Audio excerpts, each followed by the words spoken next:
Hey guys, Kevin again. This is going to be my review for the first half of season 2 of Jane the Virgin. Yes, I am still watching the show. I meant to review this yesterday. I just didn't, Tuesday. I just didn't get the chance to. And then Wednesday I didn't get the chance to either. But finally, I did watch the mid-season finale, and with the mid-season finale happening, I figured I would talk about the first half of the season, Jane the Virgin, because I did last year. By the way, guys, you guys are probably wondering, someone asked me today, am I going to be reviewing Once Upon a Time Season 5A? Yes, I'm gonna get to it. I have a lot of things to do, okay? I really do. I have to finish. My main goal right now with YouTube videos is to review and catch up on movie reviews that I missed in 2015. That's why there haven't been any Jessica Jones reviews. That's why there haven't been many TV show reviews. I'm just trying to focus on that. I am gonna be catching up on Naturalist Evil Dead on Saturday and Homeland on Sunday, but I don't know when I'll get to Once Upon a Time and Limitless. I do want to get to both of those shows. I just don't know when I'll get to them. With that said, let's just get to this season of Jane the Virgin. I was definitely looking forward to this season, especially after the cliffhanger last season. I really didn't know how they were going to resolve that. I mean, it was a very, very great finale. Remember how great that season finale was? It really was a fantastic season finale, and I'm definitely looking forward to this season. And overall, what are my thoughts on the season? A pretty great season so far, definitely. I mean, the show is still fantastic. It still is great, and I'm still am so surprised by this show's actually still working. I would have thought by now, at least, the show really wouldn't be working, but no, it really is. I will say there are a few more problems this season than I did with last season. There have been a few duds in there. They're very, very minuscule. There've just been a few things that I feel they could have handled a bit better, but there is a lot to talk about. And one of my only problems this season, let me just get into it real quick, is that I do feel this has been a pretty overstuffed season. Everyone's had something to do, everyone's had something, and sometimes it's been a bit overstuffed and I forget what's going on. That's just the kind of show that Jane the Virgin is. Now, I know Jane the Virgin is a show that just moves quickly because that's kind of how it's supposed to be, kind of making fun of telenovelas, but there have been times when the show has had genuine pacing issues, and I will get into that. But let's get into the season overall. Of course, the first thing you guys want me to talk about is, of course, the cliffhanger. Of course, as we left off in season 1, Mateo was kidnapped, and basically we didn't know what happened to him. Jane is obviously freaking out, but at first she doesn't know, first she doesn't know because she thought the nurse was a genuine nurse and that they just took Mateo, but Jane is not stupid. She starts to realize that Mateo's not coming back. There's something weird going on. The nurse hasn't showed up in a while, and eventually realizes that Mateo has been kidnapped by Sin Rostro. So she goes on this huge quest, and I love the way that they were all willing to help her. Again, something I love, like in season 1, is Michael and Rafael really try to put aside their differences just to help out Jane, which I definitely love seeing, and literally, the kidnapping for Mateo lasts 15 minutes, and I had no problem with it. I thought they handled it very well. I mean, I didn't think it was, a lot of shows, this would take a very, very long time to happen, but a show like Jane the Virgin, you don't really need that. You need, obviously, the telenovela stuff, but something like this, they resolve fairly quickly, and I was surprised by how quickly it was. They come up with plans on what to do, and, basically, eventually, Rafael realizes that, they try to get Luisa's help because they need to get, I believe it was jewelry they needed to try to get Mateo back, to exchange Mateo for jewelry or something like that, but Luisa helps them out. They find Mateo, and all is well there, but there's a lot more ground to cover than that, which I definitely love seeing. First of all, there's the fact that Sin Rostro is back. They know that Sin Rostro is back. They know that Sin Rostro is responsible for this, but they don't know in really what capacity. Oh, it's a computer chip. That's what they need. They need to hand over a computer chip, from Luisa to Sin Rostro, and, basically, that's what Michael did. He was the one pretty much saved the day here. Michael was the one that saved the day, and Luisa didn't want to help at first because, of course, Sin Rostro, her connection arose, but she does step in, and luckily, Mateo is saved. But that's far from most of Jane's problems, because Jane goes through a lot more this season, which I definitely loved. I mean, seeing Jane has had a relatively complicated life, but never as complicated as her life is now, and I think she knew it was going to be this complicated, but never really anticipated it to be as complicated as it is, because at the surface, Jane is still a writer. She is still, in college being a writer. That's where she is. She's still there. She is young. She wasn't supposed to have this baby. So Mateo's kind of gotten in the way. But something I like is the character of Jane herself is very interesting. First of all, the house at first is riddled with paparazzi. Everyone wants to hear about Jamie because obviously something like this would be on the news. That's makes sense. But I love the way that Rogellio stepped in and tried to distract them. I thought that was really funny. So luckily they do get the paparazzi away from Jane. But throughout this entire season, you really do see how much of a struggle it is for her to focus on just Mateo. At first, she has this huge problem with breast milk. She obviously wants to breastfeed Mateo because she just feels it's something that she should do. She's been given, he's been her gift, so she should give him something because she wants to breastfeed him. She wants to have that responsibility, and it becomes a real problem for her because for whatever reason, it's just not working. Her breasts are not producing milk, and she doesn't know why, and it's a genuine concern of hers. And basically, this didn't seem like a huge thing, but they really did make it a huge thing because it all goes with Jane just wanting to be the best possible mother to Mateo and wanting to raise Mateo. And I like how Rafael did want to have a life with Mateo because it was a question, who's going to be there for Mateo now that Jane and Rafael are broken up. What exactly are they going to do now? Well, I like that Rafael stepped in there and still tried to be a father to Mateo, which he is really good at, maybe even too good at, but I definitely like seeing Rafael trying to be a father to Mateo. Definitely something I enjoyed seeing. But eventually, Jane does get breast milk, which I definitely love seeing, and I thought that was definitely very well done. And basically, I like seeing I like seeing that with Jane, but a lot of this season there are two big problems with her. One, like I said, is her trying to be a mother to Mateo. Two, this love triangle going on between Michael and Rafael. In any other show, they would handle this love triangle in a very cliched way. You see Rafael wants to be with Jane, Michael wants to be with Jane. That's not what this is at all. While Michael clearly likes Jane, Rafael is not necessarily interested in getting back Jane. In fact, I don't really think that's an interest of his throughout most of this season. Most of it is just trying to be a father to Mateo, and it's kind of just a coincidence that Jane and him are kind of falling back in love, which is very interesting.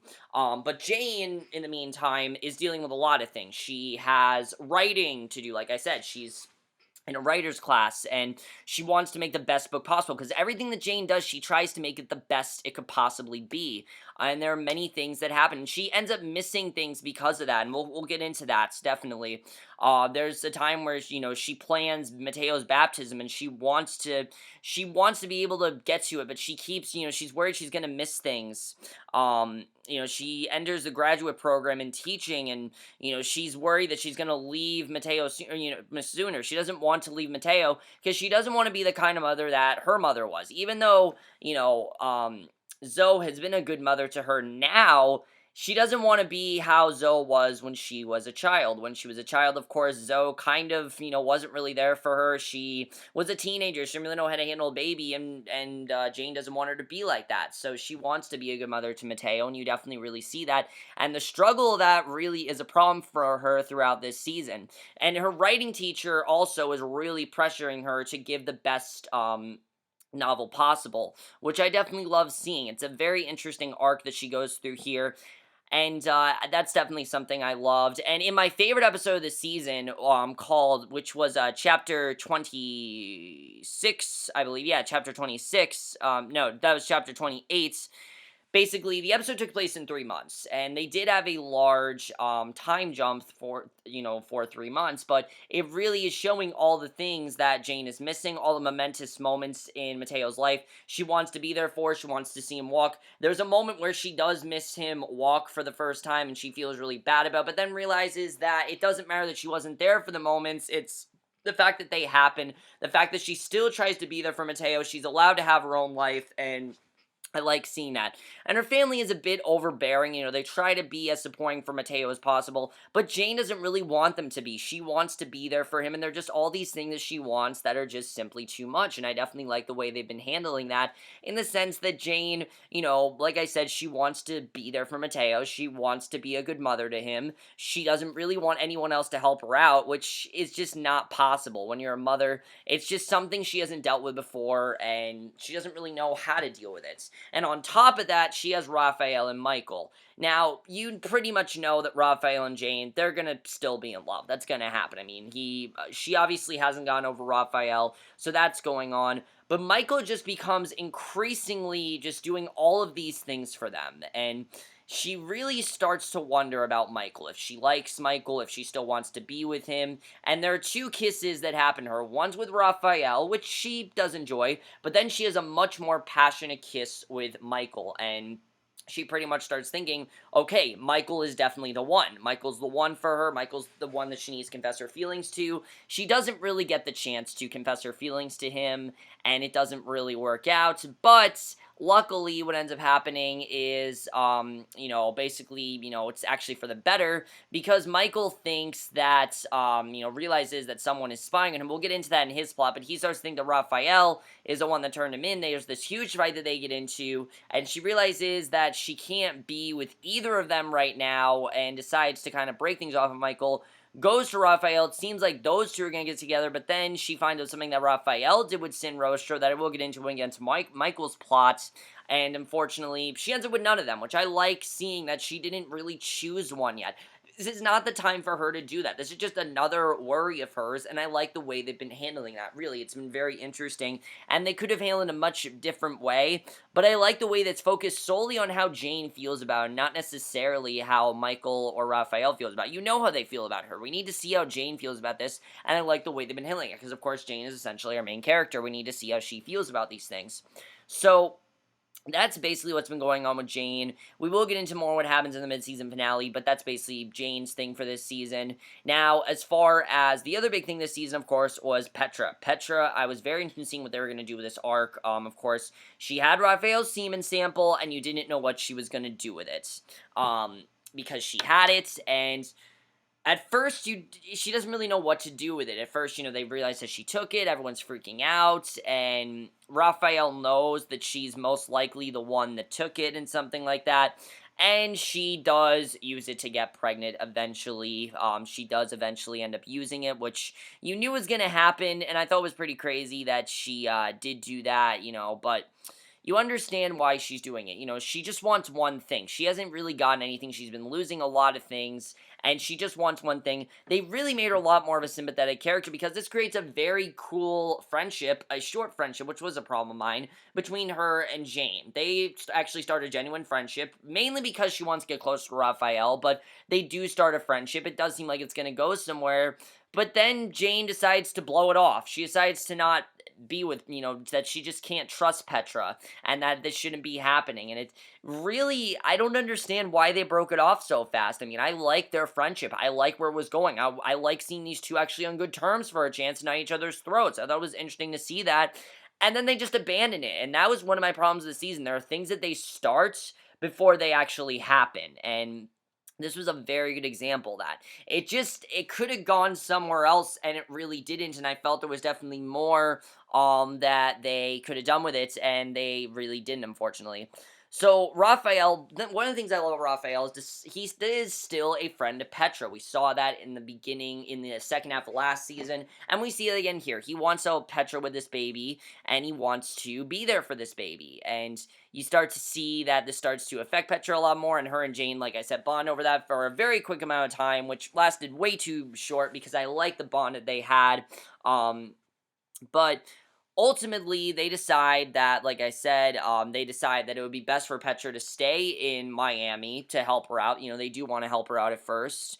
And, basically, she decides to actually have Michael keep Jane and Raphael apart. She is still scheming, obviously, because she does want Raphael back, and she witnesses the kiss between Jane and Raphael and wants to keep them apart as much as possible, and this is most likely one of the reasons why Jane broke things off with Petra, but it's not really explained why. She just kind of does, because she doesn't feel she should be friends with her. I'm not really sure why she broke things off. Again, they didn't really give a concrete reason as to why she did it, but she did. She broke things off with her for whatever reason. I'm not really sure why, but she did.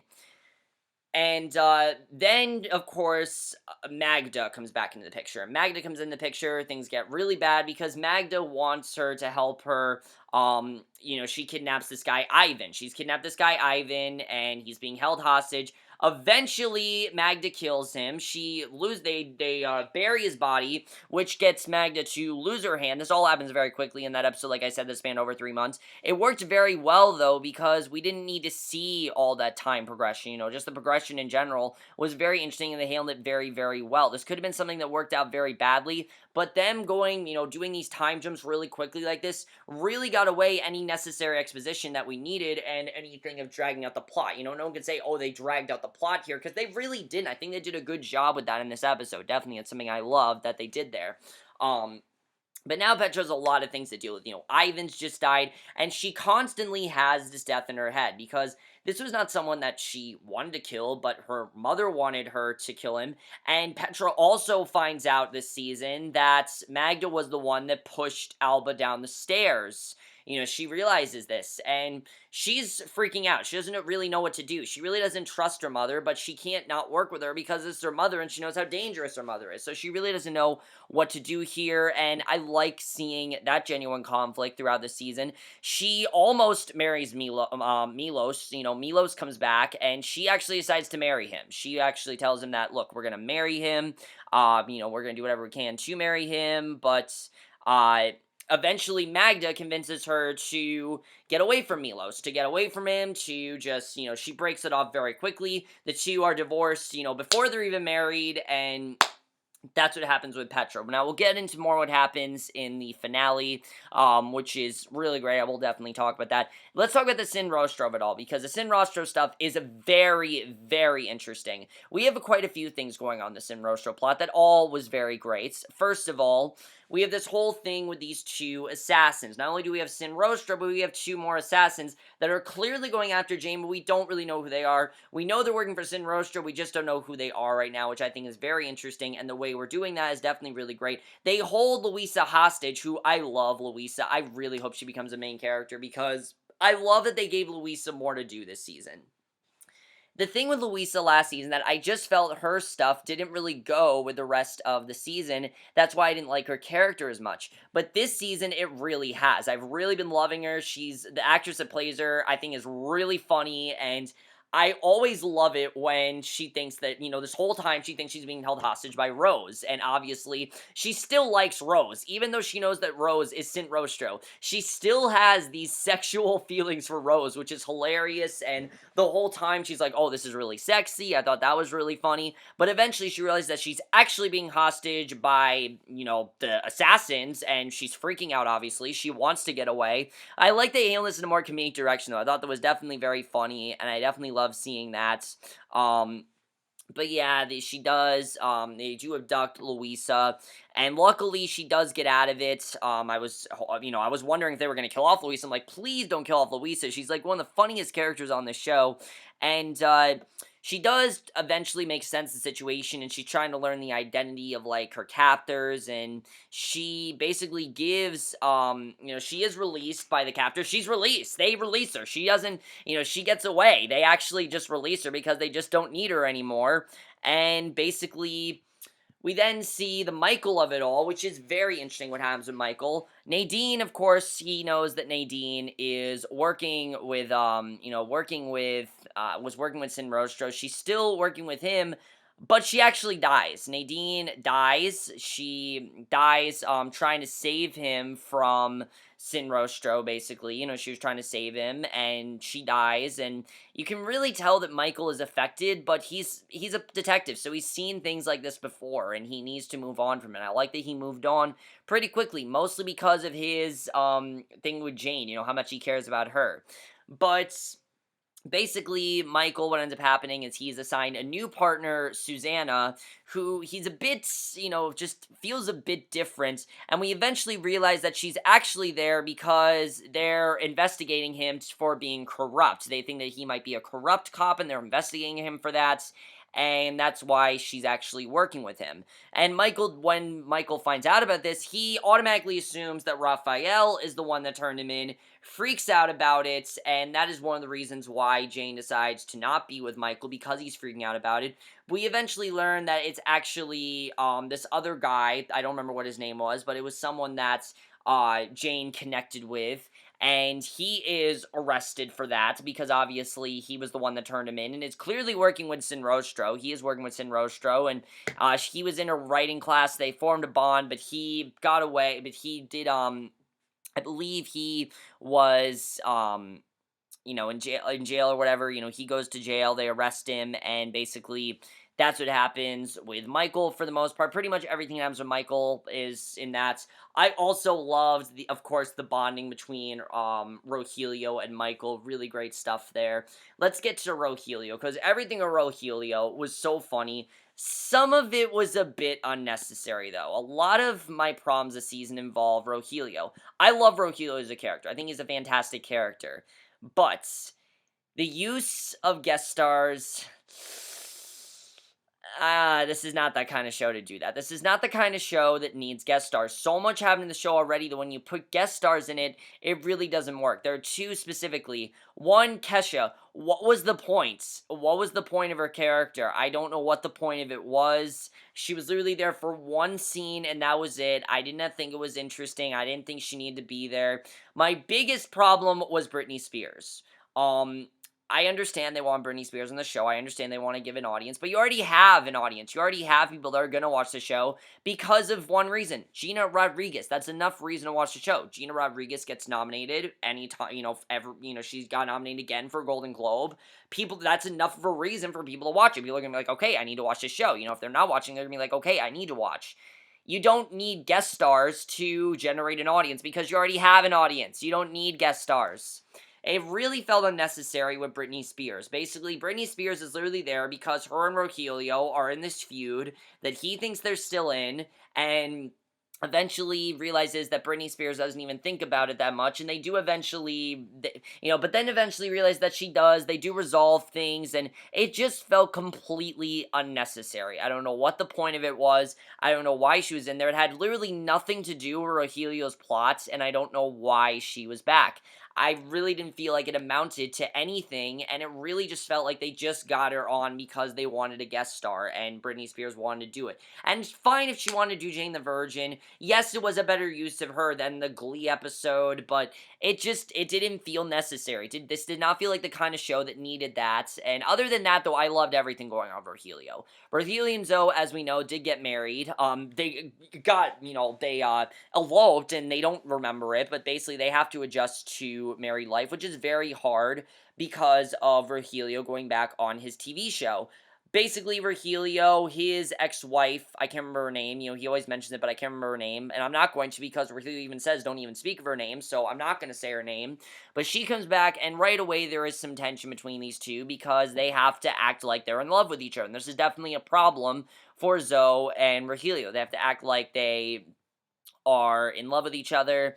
And as we know, Zoe and Rogellio, they did get back together, and suddenly they're eloped, and they really have to figure out what to do if they're going to be together. And basically, what ends up happening is Zoe is told to write a theme song for, basically Rogellio's TV show just abruptly comes to an end after 3 months. It comes to an end. They tell him that this is the final episode. This is not going to happen anymore. And this is right when things were going well between him and his ex-wife. Things were going well there. They were enjoying, things were fine on their front. And he realizes that the reason is because he's being replaced by his rival, which again, I can't remember his name, but he's being replaced by his rival, and Rogellio isn't going to take no for an answer. He wants to start his own show, and he wants to do something with it, and basically, we find out that, we basically start seeing that, he wants to do whatever he can. He wants to take whatever job he can that they throw at him, fearing he won't be able to, maintain just his lifestyle otherwise. He wants to be working. He doesn't want to be someone that's staying at home. He wants to be working and wants to do whatever he can to get a lifestyle. And he wants to first make a movie, but it's not working. Homeros Locos doesn't seem to be working for him, and he decides to get a new assistant, but he still can't, he does basically whatever he can, like I said, to get a job, and it's just does not seem to be working for him, and he doesn't really know what to do on his front. So there is this also really great stuff with Zoe. She has to write the theme song for his TV show, but it doesn't end up, she does end up writing the theme song, but it doesn't really end up working as well. So now he kind of basically is kind of in a bind where he needs to just accept any offer he can. And that's basically what happens with Rogellio. I did forget to say as well that something I really did enjoy this season is everything that happened between Jane and Rafael. They have to maintain still being parents while not being together. And it's very cool. I like the way that they handled this. They try to do this in a mature way where they're not at each other's throats. And I think they handled that in a very realistic way. Something like I said before, the show's very realistic, and that's a very good example of that. So, the only other plotline to discuss is Alba, who has a very interesting stuff this season. I really love seeing that. Alba, as we know, is an illegal immigrant. She's an illegal immigrant, and she finally wants to get her green card. She waits a very long time to get it, and I like that storyline of her trying to get this green card, doing whatever she can to get it, and the family as well trying to get it for her. That's something I love about this show in general, is that the whole family will always pitch in to do things for each other. For example, with Jane's whole situation with the cameras, they all pitched in to help her with that. Jane not being there for Mateo, they helped pitch him with that. Even stuff with Rogellio, they helped him. The entire family will always be there for each other, and that's one of the reasons I think the show just works out so well. And that's one of the reasons why I love the show in general, is that they'll always be there for each other, and it's a very good example of that. And yeah, that is not something new, but I think the show just handles it in a very good way, and that's one of the reasons why the show works out so well, is because the characters have just such great chemistry, and I definitely love seeing that. So that's something I thought they handled very, very well. And now let's get to the finale, because there's a lot to discuss, definitely. The finale at first didn't feel like a mid-season finale, but then it really did, I do have to say. First of all, Jane is basically trying to write a short story. I loved all the parts where we saw, she was writing a thriller, sci-fi, then historical fiction for a short story contest, and all of those were so interesting. First, we get this really weird story with Alba telling the story of a Christmas to Mateo, but then we realize the story that Jane's writing. Then we have this whole thing with Jane suspecting someone Rafael, but then we realize it's a thriller that she's writing. And then we get this really weird thing with Rogellio and his intern they just hired, Wesley, and this whole thing. It was so funny that he's this hybrid. I thought that was so funny. I loved it, and they were all very, very funny. Some very funny moments this episode, some very funny moments this season in general. But one of my favorite moments of this entire season was that scene with Jane and Rafael, with that therapist. Basically, they're talking about, the therapy that they need to go through, because Jane doesn't trust Rafael after, basically, he is suspected to be working with, he basically knew the whole time about Sin Rostro, and he was the one that led that, her friend, that guy, I can't remember his name to Sin Rostro, and she's obviously very pissed with him about that. And I like seeing Jane genuinely angry. We never get to see Jane really angry, and that's something they showed very well in this episode, that Jane gets angry. Jane's allowed to be upset, and yeah, she's allowed to be upset over anything she wants. Definitely, I agree, she's allowed to be upset over this. And, she basically discovers that she didn't receive a need-based scholarship for her grad school as she originally thought as well. She does find that out. But basically, they have to go, they still want to fix things, so they do go into this therapy, and I love the scene where they're basically talking about what each other feels like, but this really gets Jane to look at things in Rafael's perspective, which she really didn't, and this is something that she didn't need to think about. The fact that Sin Rostro killed, Rogellio's father is something she didn't really think about, and that's something that was a real problem, and she didn't really think about that at all.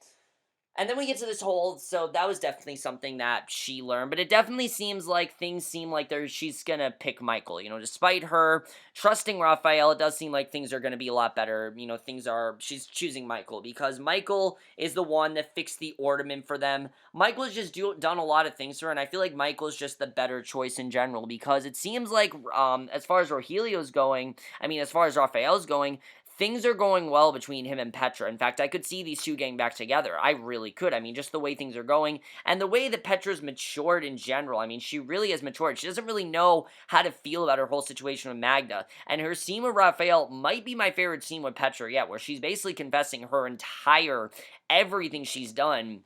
pretty much now to Rafael, and it really gets him to understand her more. They really come to an understanding of each other, which I love seeing, and I could honestly see these two, like I said, getting back together. Now that he's not with Jane, I could definitely see that happening, and I like they didn't rush these two back together. They were together, but then they weren't, and I like they didn't rush them back together. That was something I thought they did very, very well, and it does seem like Petra and Rafael are very close to getting back together, and I do think that could happen.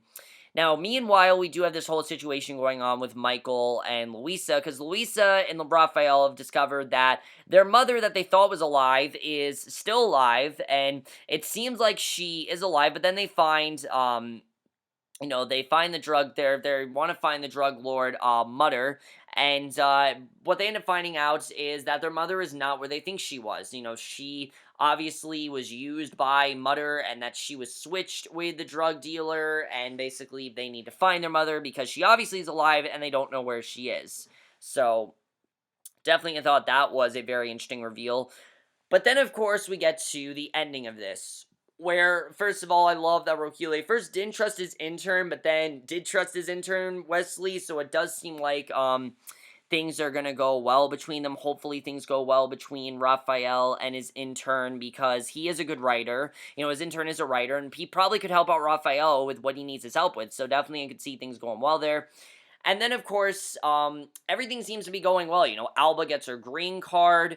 Rogellio gets a lot of money, gets the money he needs from his the writer's script was actually, his intern's script was actually very good, so he actually is going to plan on using it. And Jane gets the ornament back from Michael, but things are not looking for Petra, who is accused of murdering Ivan when she didn't, and obviously, Magda framed her for it, and that's basically how this half of the season ends. So overall, guys, a very good half of the season so far. There are really only a few complaints, like I said, the Britney Spears thing, and also, I will complain about Chapter 29, because it does need to be said. Why did they advertise that episode at just them going to Target? Because that's not what that episode was at all. There was a quick scene at Target, which I do appreciate because I work at Target. I will say that. I appreciate that. I work at Target. It's good to promote Target. We're a good store. But you don't need to advertise, a show like Jane the Virgin for Target. You just don't need to do that, and I'm happy they didn't do that, because that would be really dumb if the entire episode was at Target. But overall, guys, I have really enjoyed this season so far. It still is a great show. I'm definitely enjoying Jane the Virgin still. I think it's, like I said, it's still a fantastic show. Let me know what you guys thought of this season so far. I'm definitely looking forward to when the show comes back. There haven't been as many big cliffhangers. There definitely have been some really big things. There are definitely some things I'm definitely looking forward to, like what happened with Rafael and Luisa's mother. How is Petra going to get out of her situation? I'm not really sure she's going to get out of this, but there has to be a way. Do you think Rafael and Petra are going to get back together? I really think they are. I could definitely see something happening there. It seems like Rogellio is going to use the script that his intern wrote, so I could definitely see something happening for that, so we'll have to see what happens there. Also, just Jane and Mateo in general, I love that relationship that they have. Something very great that I loved is just her love for her son. It's something fantastic, and let me know what you guys thought of this half of the season in general. That's basically my review. Hope you enjoyed it. We'll see you guys in my next video, which will be for a movie review, and we'll see you guys for that. Okay, bye.